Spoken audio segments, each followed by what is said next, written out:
Iran says it could be willing to participate in nuclear talks with the United States on one condition. Live to US correspondent Reid Butler in LA for us. Reid, good morning to you. What is Iran demanding? Mia, Iran says it will only come to the table to take part in those talks if Israel pauses the strikes, implying that the US President Donald Trump needs to pick up the phone to the Israeli Prime Minister and ask him to hold off. Today, Donald Trump in New Jersey said that that would be a very difficult thing to do because, in his words, Israel is winning this war. We have seen an escalation in the violence over... Okay, so let's respond to these claims about the nuclear weapons and weapons of mass destruction that Iran is trying to create. And this gives a justification for another foreign nation to invade another foreign nation because they are suspicious that Iran is trying to create a nuclear warhead which threatens Israel directly. But before we do that, I want to address the comment. There are some comments that say, oh, we've heard this all before. We've heard this all before back in 2003 when Saddam didn't have weapons of mass destruction. And America then invaded and refused the advice of the United Nations and the United Nations Council, who investigated these so-called weapons of mass destruction and did not find anything. And yet America ignored this and still invaded Iraq. And in the end, the politicians like Tony Blair, he admitted that it was false. They went there on a lie and there was no weapons of mass destruction. But of course, when Westerners cannot handle any accountability for the 1 million Iraq, by the way, over 1 million Iraq who actually lost their lives directly or indirectly because of this war, then of course when they don't wish to take any accountability, what is the argument they fall back onto? Oh, Saddam gassed the Kurds. Saddam gassed the Kurds. As if the West even cares about the Kurds. As if they even care about brown people, right? As if they even care. But it is something to give them some sort of justification because they're too guilty, right? So they need to fall back to something else. I mean, think about it. Does the West really care about anyone getting gassed, really? Except if it's Israel, it's a different story. But do they really care about Muslims getting gassed or Kurds getting gassed? No. These are the same Americans that literally abandoned the Kurds in northern Syria. Remember when the Kurds were running after American vehicles and pelting them with rocks, saying, why are you abandoning us? Why are you letting the Turks invade northern Syria, which is going to affect the Kurds because the Kurds were having a stronger hand. They were defeating ISIS. They were getting on top of the Islamic stronghold in Syria. And then the Turks jumped in because the Turks said, we don't want the Kurds having dominance in the southern region of Turkey, which will impact Turkey because we're going to have a terrorist organization on our border. The Turks came in and the Americans said, we're going. Of course, when another strong nation comes in, we're abandoning the Kurds. The Americans don't care about the Kurds. The Americans didn't even really care about the Yazidi women. The only reason they went in there is because of, we know, the natural resources, the oil. They went in there for the oil because Trump wanted the oil. And of course, he wanted to selectively have an outrage of who he wants in Syria. So when you had Bashar al-Assad, for instance, dropping sarin gas on his own population, on his own citizens, you didn't see America do a full-blown invasion to remove Bashar al-Assad. You didn't see that, right? Yes, they were supporting fringe groups, but then in the end, even Trump said, we don't even know who the good guys are, right? He doesn't know who the good guys are. right? Despite Bashar al-Assad dropping sarin gas, killing almost over 300,000 of his population, they're saying, we don't even know who the good guys are. Imagine. So yeah, this nonsense that, the West and Trump, they really care about the ethical standard of human beings. They really care about, knocking out dictatorship and those who are oppressive, tyrannical, who use all these chemical weapons against its citizens. No, they don't really care. They don't really care. They selectively care, and they only care to make a political point in order to justify the invasion of Iraq. All right?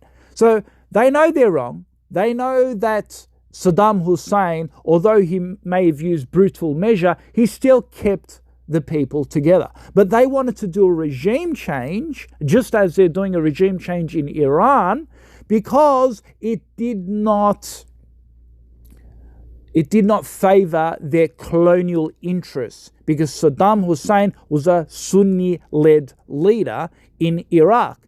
And so what they wanted to do is do a regime change, divide and conquer, remove Saddam Hussein and replace it with Iranian leadership, because their aim was to weaken Muslim countries, fraction by fraction. This is their objective. And this is exactly what they did in Syria. So they got rid of Bashar al-Assad. And then remember, when they got rid of Bashar al-Assad, then Israel was able to go in and bomb a lot of those facilities that could launch an attack against Israel.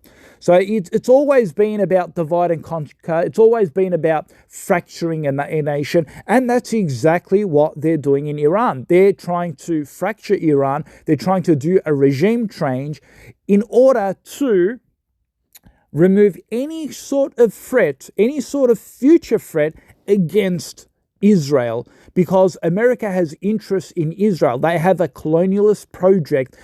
According to the Abrahamic Accords, they want to extend the borders of Israel.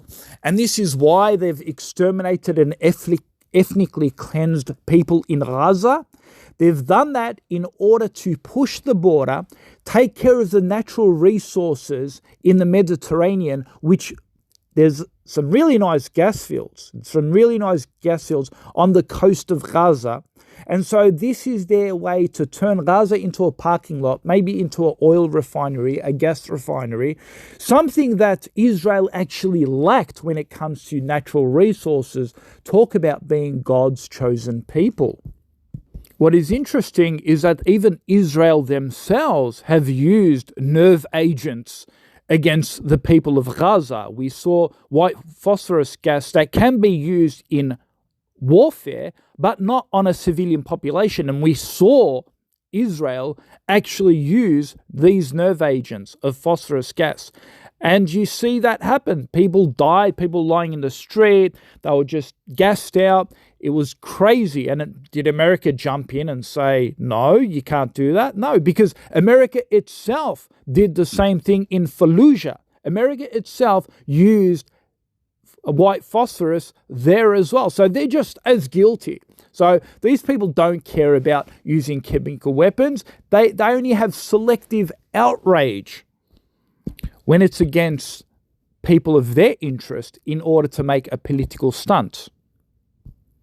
Now, when it comes to Iran and weapons of mass destruction, I personally believe that Iran doesn't have weapons of mass destruction. They don't even have a nuclear warhead.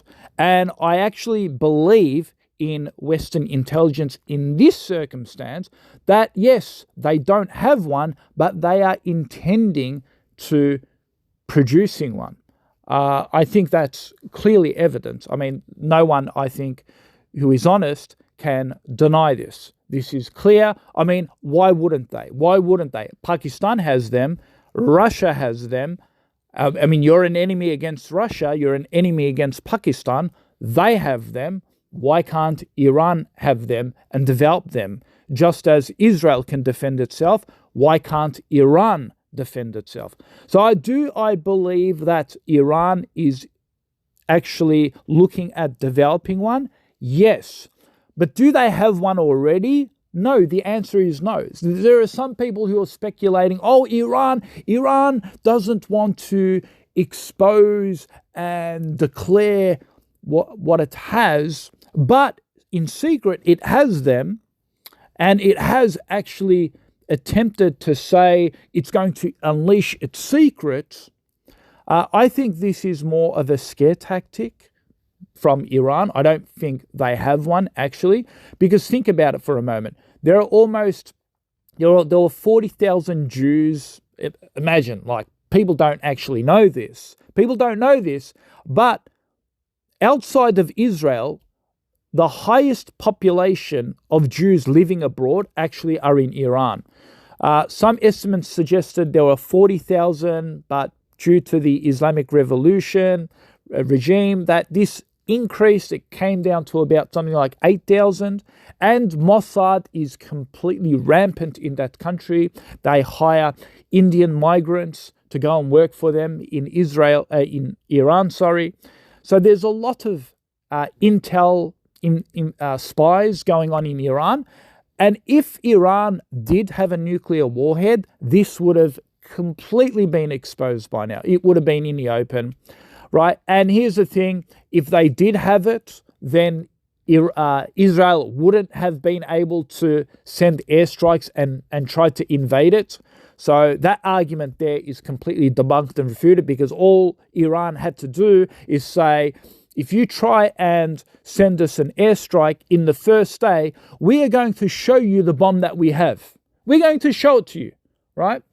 So it would have prevented any escalation. It would have prevented a 1 week war. We're almost coming into the second week now. It would have prevented all of that. So again, I don't believe that they've got this secret weapon that they're going to somehow reveal.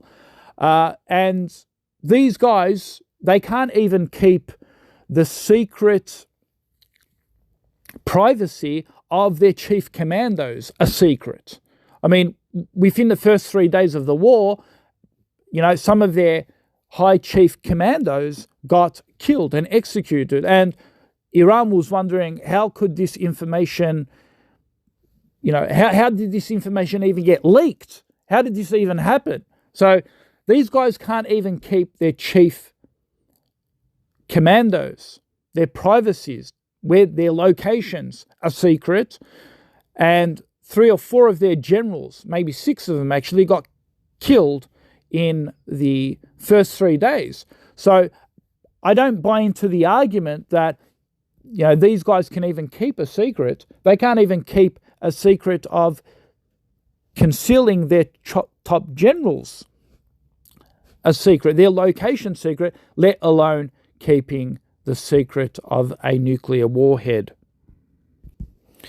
I'd like to end by saying, contrary to the common political rhetoric, Iran's pursuit of nuclear capabilities is not about wiping Israel off the map. It is about establishing a credible deterrent, a strategic safeguard against unchecked aggression, ethnic cleansing, and regional domination. For decades, Israel has maintained exclusive nuclear superiority in the Middle East, using the strategic edge to operate with impunity. It has expanded illegal settlements, enforced brutal blockades, and waged repeated military offensive. In Gaza alone, over 40,000 Palestinians have been killed, many through starvation, indiscriminate bombing, and horrific scenes of people being burned alive in tents. Israel has systematically wiped out over 80,000 of Gaza infrastructure, rendering hospitals, schools, and entire neighborhoods uninhabitable. What we are witnessing is an ethnic cleansing campaign, so existence, it is designed to be irreversible. Let's be frank. Had Iran possessed nuclear warheads, it is highly unlikely Israel would have committed such atrocities without fear of consequence. A nuclear-armed neighbor changes everything. It forces restraint, it introduces the threat of reciprocal force, and therefore accountability. This is why Israel and its Western allies oppose a nuclear-capable Iran. Not because it threatens peace, but because it threatens their ability to act unchallenged. But the concern must not stop with Iran. Turkey must also accelerate its efforts to develop a nuclear deterrent. If the pattern continues and Iran is successfully isolated or dismantled, Turkey will be next geopolitical target. The aim is not just to weaken individual Muslim countries, it is to prevent the rise of any independent Muslim power that can challenge the current order. We've already seen this play out in South Asia. If Pakistan had not developed nuclear weapons, Hindu nationalist forces in India would likely have ethnically cleansed Pakistan's long ago and pushed to annex more territory. Nuclear deterrence is the only reason India was forced to engage diplomatically rather than militarily. The same logic of restraint must be replicated in the Middle East.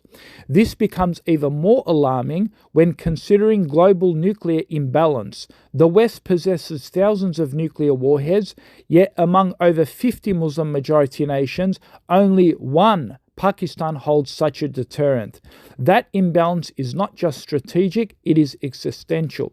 It emboldens military interventions, sanctions, coups, and in some cases genocide, all under the assumption that the Muslim world cannot respond in kind. If this trajectory continues, we will witness not just isolated war crimes, but a systemic campaign of domination and disposition. It is therefore imperative that the tide begins to shift, not towards reckless proliferation, but towards a balanced order where sovereignty is protected and impunity is no longer an option.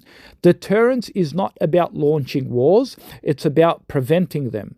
And until more Muslim majority countries develop the means to defend themselves credibly, their population will remain vulnerable to the devastating consequences of a one-sided global power structure. And here's the thing, folks. Here's the thing. We need to understand, and this war isn't against Iran. This war is against Muslims and Islam. So the West is completely frustrated with the growth of Islam, with the conversion rate of Islam, with the dominance of Islam, and this threatens all of the colonialist powers. So in order to check Muslim nations, they need to have complete dominance. They need to wipe out as many Muslim countries. This was discussed, this wiping out of Muslim nations one by one was discussed by US intelligence back in before they even invaded Saddam. They said they're going to take out 7 countries. They spoke about Libya, they spoke about Iraq, they spoke about Syria, they spoke about Iran. So they spoke about these countries that they're going to take over them one by one. And I'll put the hyperlink of the video below this here, and you can go out and see it for yourself. So the greatest threat to Muslim civilization is this Western civilization that tries to exterminate it. So this is why it's very important. I mean, think about it for a moment. Think about it. If the tides were turned, if Muslim nations were taking Christian countries out one by one, what do you think the Christian countries would have said? They would have said, oh, we've only got one Christian country, Ukraine. Ukraine is the only Christian country that has a nuclear warhead. We need to quickly fast track and, create a nuclear warhead for Israel. We need to create one for France. We need to create one for England. We need to create one for America. This is exactly what they'll do. And they will justify it and say, the only way we're going to keep peace and order in the world, the only way we're going to allow this to happen is if we also have them so we don't get massacred and invaded against. I mean, that's exactly what they would say. Right? But if Muslims say the same thing, oh, you are terrorists, you're creating instability in the world, you're creating this threat, this Islamic threat in the world, and yet these are the same guys that use nuclear warheads on Hiroshima, in Nagasaki, to stop a invasion of the United States by the Japanese. So they can use nuclear warheads on civilian populations. This is completely acceptable because the best outcome was to continue Western power and Western domination while knocking out these other guys who try and threaten our existence, threaten our superiority, threaten our power. But if the Muslims do it, oh, no, they can't do it. So there's a huge double standards going. So my theory is yes, for Muslims to protect the honor and integrity of the Gazan people, to protect against Israeli aggression and genocide of the Muslim world, then yes, it is absolutely necessary that Muslims fast track this. And if Iran doesn't have them, then I'm pretty sure that someone like Pakistan or Russia will share that sort of intelligence. I think the cat's out of the bag. Turkey will eventually have one as well. Turkey will eventually, or if they don't, they'll actually have one from Pakistan. If they don't create their own, they'll have one from Pakistan. And this is going to happen. I mean, it's unfortunate. I don't want the world to become a nuclear, where everyone has one. I don't think that this should be the case. But the fact that the West acts with completely aggression, the fact that the West doesn't care about human rights, the fact that the West, in particular, I'm talking about Israel and America, the fact that they don't care about international law when it comes to laws regarding how to deal in a war, the protocols of war. These people don't care about genocide. These people don't care about war crimes. The International Criminal Court said that Benjamin Netanyahu has committed war crimes, and people are saying, no, the Americans and the Australians are saying, no, we don't care about the International Criminal Court. Israel can do what they want. There's no war crimes. There's no genocides. There's no war crimes. So if the West is running on that rhetoric, and so not even the International Criminal Court can significantly put any sort of justice on these people, then it is necessary that Muslim countries arm themselves, because we can't depend on the International Criminal Court to stop these guys. Then it is absolutely necessary that Muslim nations take their own measures. Now, if the criminal court was able to adjudicate and arrest Benjamin Netanyahu, I would say, yeah, okay, it's not necessary. It's not necessary really for Muslim nations to have nuclear war. But these key people have failed to adjudicate justice. Then it is now necessary for Muslim nations to take the matter in their own hands. And I want to end by saying this. It's interesting, it's funny. You look at the media, you look at the Zionist media. When Iran started firing rockets at Israel, they said, this is a genocide, this is a war crime, this is a war crime, right? And who said it was a war crime? The Israeli media said it was a war crime. We didn't hear a war crime come out as yet from the International Criminal Court. But we're hearing the media say it's a war crime. Who gave the verdict it was a war crime? Israeli media gave the verdict it was a war crime, right? But when we gave the verdict of war crime, when the International Criminal Court gave the verdict of war crime, that Israel was committing war crimes against the Gazans, do you know what Israel said? Israel said, Israel can judge itself. Israel investigated its own self and found out it wasn't guilty. It found out that no war crimes were committed. Imagine. Okay, so we can now say Iran investigated itself and no war crimes were committed by Iran. How do you like that? Anyway, we'll leave it there, folks. We'll leave it there. Yes, please share, subscribe, and we'll see you in the next video.